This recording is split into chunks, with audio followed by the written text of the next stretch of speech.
आयुष्यमान ते तर आम्ही होणारच आहोत भगवान. आम्हाला अमर व्हायचंय आणि त्याच वरदान प्राप्तीसाठी तुमची साधना केली.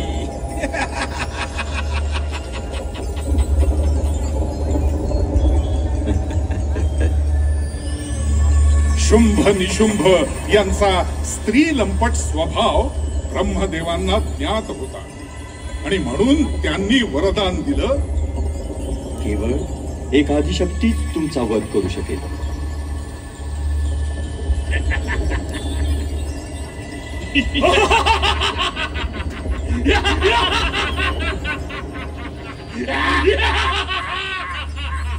ब्रह्मदेवाच्या या वरदानानं गर्विष्ठ झालेल्या शुंभ आणि निशुंभांनी आपल्या भावाच्या हत्येचा सूड म्हणून इंद्रावर आक्रमण केलं.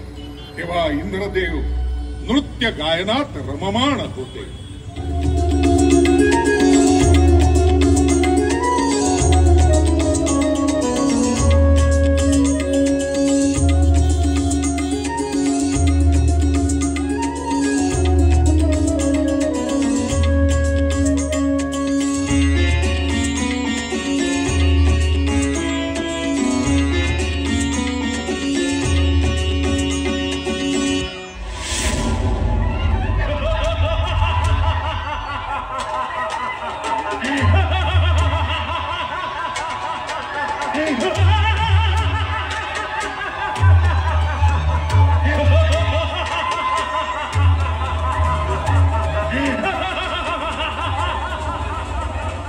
सोबत झालेल्या घोर युद्धात शुंभ निशुंभ यांचा पाडाव होत असताना रक्तबीज त्यांच्या मदतीला.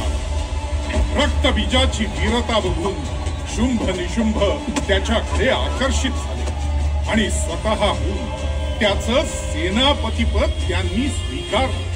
सोबतच स्वर्गातून अंतर्धान पावलेल्या सर्व देवांचा मार्ग काढण्यासाठी आपल्या अत्यंत विश्वासू अशा 2 चंड मुंड राक्षसांना त्यांच्या शोधासाठी पाठवलं.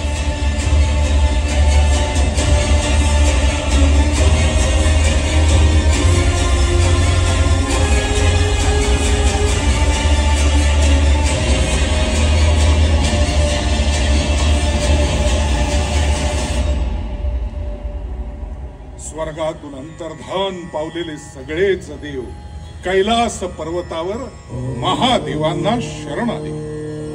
त्यावेळी भगवान महादेव त्यांच्या साधनेत अखंड बुडाले होते.